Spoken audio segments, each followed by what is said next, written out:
En exclusiva para Ventaneando, Dakota Johnson y Jamie Dornan, protagonistas de 50 Sombras Liberadas, capítulo final, hablan del reto de concluir con la trilogía de los famosos libros de E.L. James.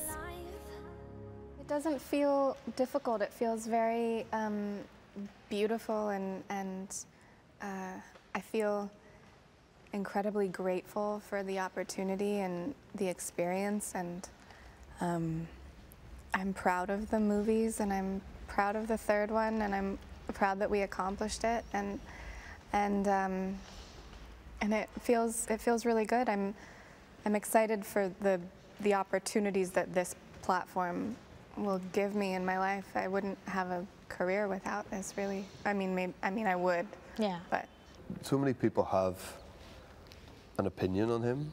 You know, like before when the books came out and they knew they were making the film.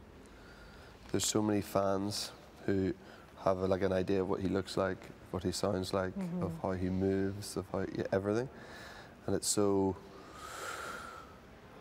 You can either see that as like a big pressure that's like hard to sort of live up to, or you see it as like a thing of there's no way of living up to that, you know. Aunque el personaje de Christian Grey es considerado por muchas mujeres como el hombre perfecto, Jamie dice que eso es parte de la fantasía. ¿Pero acaso ha tenido alguna experiencia desagradable con alguna fanática? I just try not to think about that too much. I think I'd send myself crazy if I thought too much about that. You know, I mean these novels, these movies, it's fantasy. You know, they're fantasy novels, and they're stretched beyond reality, and so you know, I just think reality is so different, and you know that it's best not to sort of look into that too much, because I don't think it'd be too healthy. I have a lot of fans with this who will talk to me as if I'm Christian Grey, and will come up to me and call me Mr. Grey and stuff, which I find very strange, and I honestly just don't know how to respond to it. I don't know what I'm supposed to do.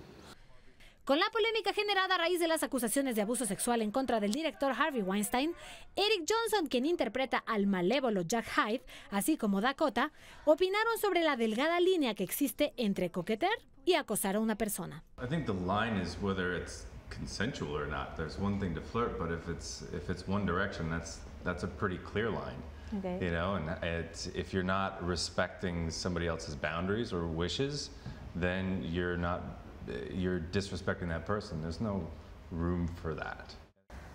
I think that is obviously energetic, but the minute that something is unwanted and not consensual, that's the line. ¿Vieron los lugares espectaculares? La ópera de París y el Arco del Triunfo. Oye, no tiene cara de que sea muy perversa sexualmente, como de lo que trata la película. No, que ella la pervierten no. tremendamente. Ella se ve que es muy tranquila.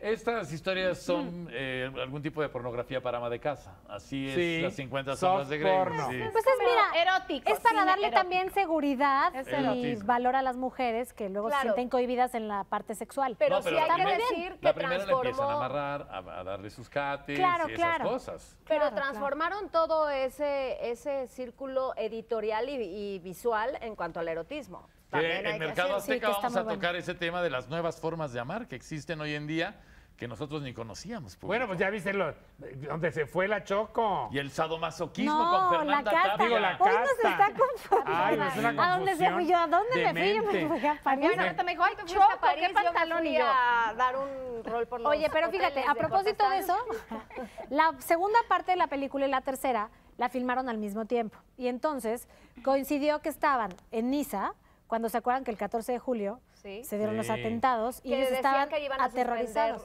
La filmación. Se decía que se iban a suspender porque la mayor parte del crew, camarógrafos y demás eran franceses. Entonces, justamente Dakota dice, uy, creo que era un momento, mejor escuchémosla.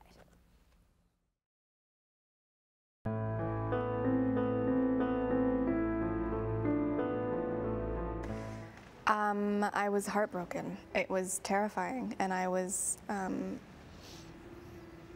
It's a really peculiar sensation to be in a foreign land.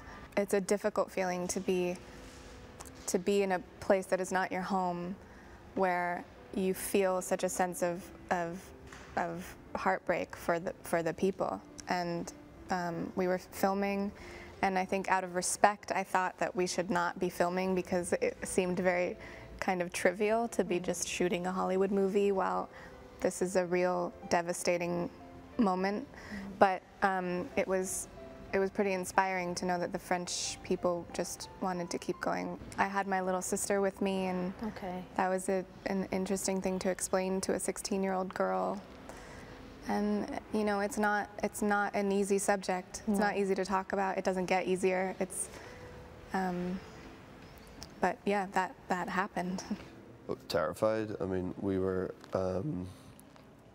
because I had my family with me, so all the other cast and crew were staying in Monaco, but we were staying in a house in Nice.